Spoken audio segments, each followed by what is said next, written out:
25শে December বড়দিন উপলক্ষকে কেন্দ্র করে প্রতিটি পর্যটন এলাকায় প্রশাসনিক ঠিকমতন ব্যবস্থা এবং পর্যটকদের যেন কোনো অসুবিধা না হয়, এছাড়া তারা যেন ঠিকঠাক মতন বেড়াতে পারেন তা নিয়ে প্রতিক্রিয়া দেন পূর্ব মেদিনীপুর জেলার সভাধিপতি উত্তম বারিক। 25শে ডিসেম্বর তাৎপর্যপূর্ণ সন্ধিক্ষণ। আজ থেকে 2022 বছর আগে বেথলেহেম শহরে মা মেরির গর্ভে ছোট্ট একটি ফুটফুটে সন্তান ভূমিষ্ঠ হয়েছিলেন। তিনি তৎকালীন সমাজের মানুষের কাছে খ্রিস্ট ধর্মকে পৌঁছে দিয়ে মানুষকে মুক্তির পথে পৌঁছে দেওয়ার লক্ষ্যে নিজেকে নিয়োজিত করেছিলেন।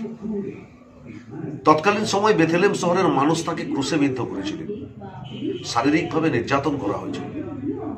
তিনি ক্রুশে বিদ্ধ অবস্থায় শারীরিক নির্যাতন সহ্য করে প্রভুর কাছে প্রার্থনা করেছিলেন, হে প্রভু, আপনি তাদেরকে ক্ষমা করে দেন, যারা আমার এই অবস্থা করেছে তারা অবুঝ।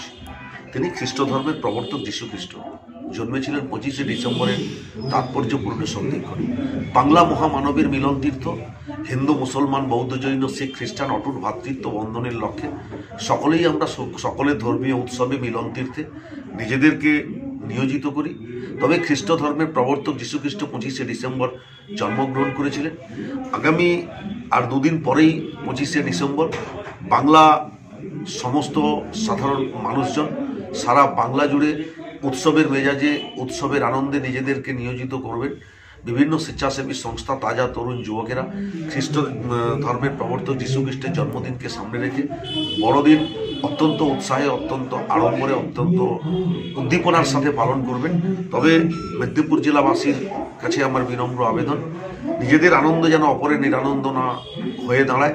আনন্দ সকলেই করবেন, সকলেই আমাদের উৎসবের মেজাজে উদ্দীপনায় 25শে ডিসেম্বরে পদার্পণ করবেন, কিন্তু সমস্ত দিক চিন্তা ভাবনা করে, সমস্ত দিক ভেবে নিজেদেরকে উৎসবের মেজাজে নিয়োজিত করুন। সমস্ত ধর্মের মানুষকে নিয়ে উৎসব পালন করুন।